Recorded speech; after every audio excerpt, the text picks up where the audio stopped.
So, good morning. And today, as everyone knows, is a special day. It's Chinese New Year. It's also Tibetan New Year, Losar.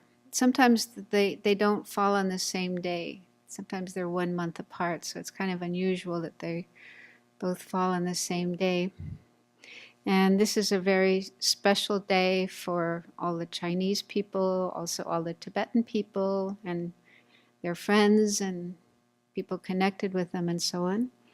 So I'd like to wish a very happy New Year and Losar to anyone who is observing this day. And when I was in Singapore, it's like the biggest day of the year. It's like Christmas in the West. So people clean their houses and get new clothes, and then they go and visit relatives and friends and offer gifts and have special treats. They also, those who are religious, like the Buddhist people, will go to the temple or monastery or center to see their teachers and make offerings to their teachers and to the Sangha and receive blessings. It's like an auspicious start to the new year. So I didn't realize we were actually having a special meal today offered by some of our friends. And I was curious because it's said to be the Earth Pig Year, and I wondered about the significance of that, because in the West, I don't think we have such an auspicious connotation of pig. As you call somebody a pig, it's like an insult. But I've also heard they say pigs are very intelligent animals, so they're sort of underappreciated. So anyway, I looked it up, and it says there's lots of positive qualities associated with a pig, such as good fortune and honesty. This is regarding the year of the pig in the zodiac. Honesty, peace-loving, generous, patient. So those are some of the qualities that we can certainly relate to. We're trying to, develop those qualities in ourselves. I didn't find anything for the earth. Does anyone know the significance of earth? What does the earth have to do with? No? Anyway, that's enough, I think, for auspiciousness. And also, today happens to be the anniversary of the passing away of Lama Yeshe, a very wonderful Lama, one of my Lamas, and also one of Venerable Chudren's Lamas. And it's actually the 35th anniversary. So 35 years ago today, he passed away. And it's said that it's very good on the anniversary of one of your teachers passing to make offerings.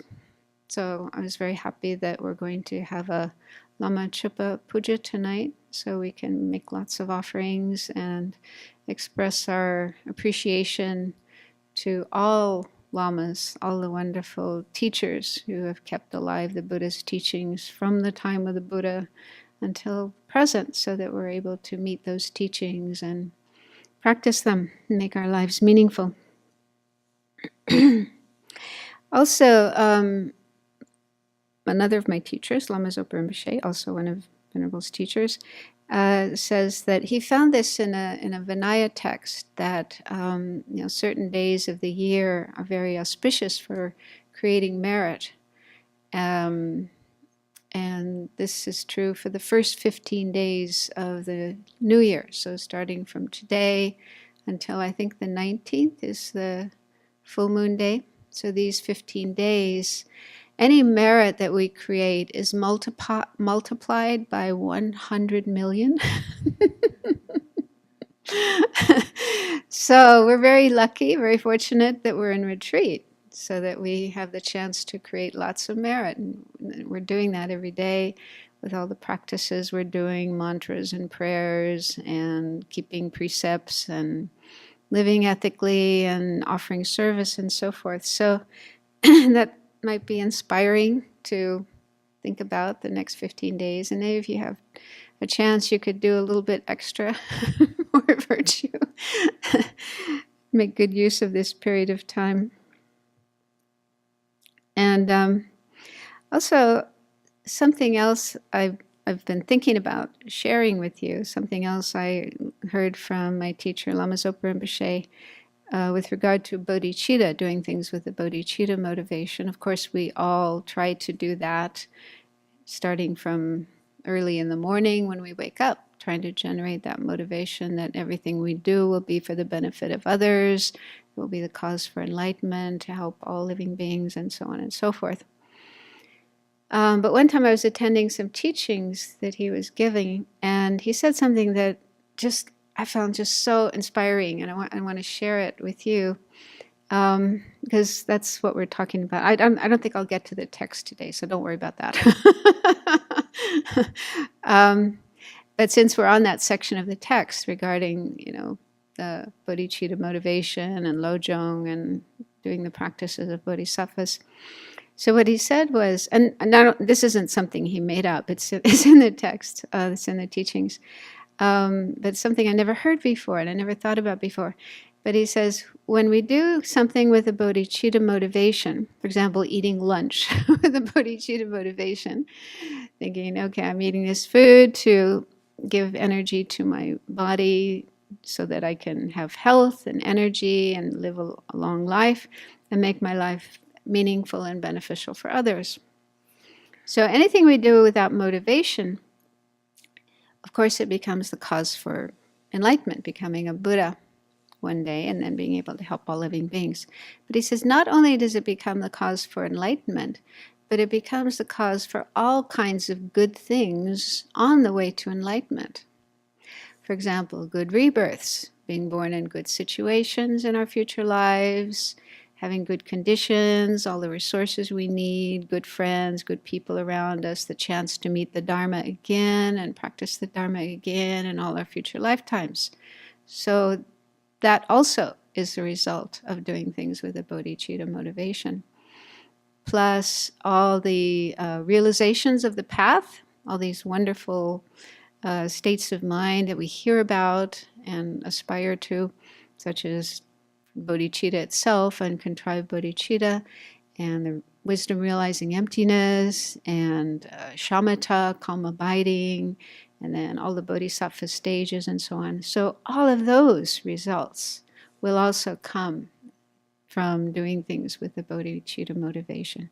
So all kinds of good things will come just, from doing things with the bodhicitta motivation, not only enlightenment. And he said, and also reaching enlightenment, it doesn't stop there. The good results don't just stop when you reach enlightenment, but after becoming enlightened, then the merit you create now with the bodhicitta motivation becomes the cause to be able to do all the wonderful actions of a Buddha, like being able to emanate. A Buddha is able to emanate countless forms at any given moment and send them out to all the different realms, 6 realms, and the Pure Lands where the Arya Bodhisattvas are, and just be working to help each and every sentient being. And that continues forever until everybody is free of samsara and suffering. So all of those good things, all of those benefits will also come from the actions that we do with the bodhicitta motivation, like eating lunch here today. And so I found that really inspiring. And also, this lifetime. Okay, we don't have to wait until future lives to get the benefits. But even in this lifetime, and scientists have been doing research on positive states of mind, such as compassion and loving kindness and gratitude and generosity. And they're finding evidence that these positive states of mind are good for us, good for our health, good for our mental health and physical health, good for our connection with others, help us live longer, and so forth. Okay, so there's, real evidence that these positive qualities that we're meditating on and trying to cultivate in our practice will bring benefit in this life as well. And we can see that for ourselves. We feel so much better when we can have kindness and compassion as opposed to anger and selfishness. Okay. So right from now, doing things with the bodhicitta motivation is going to benefit us all the way up to enlightenment and after as well. So I find that really encouraging, and I hope you will also feel encouraged, even though we may not have uncontrived bodhicitta. I mean, that's a high point to have uncontrived bodhicitta. But contrived bodhicitta, just trying the best we can, even if it's just saying the words, just making our minds familiar with the thought of helping others and doing things for the benefit of others, doing things to become enlightened, to help all living beings. And of course, there's lots of prayers and practices every day done here at the Abbey to remind ourselves of that motivation. So I really hope and pray that everybody will try to generate more bodhicitta from this time on, and especially during this coming year, the Earth Pig Year in Chinese and Tibetan calendars. And I hope that this year will bring all these good qualities associated with a pig, such as being peace-loving, generous, patient, having good fortune, and so on and so forth. Okay, thank you.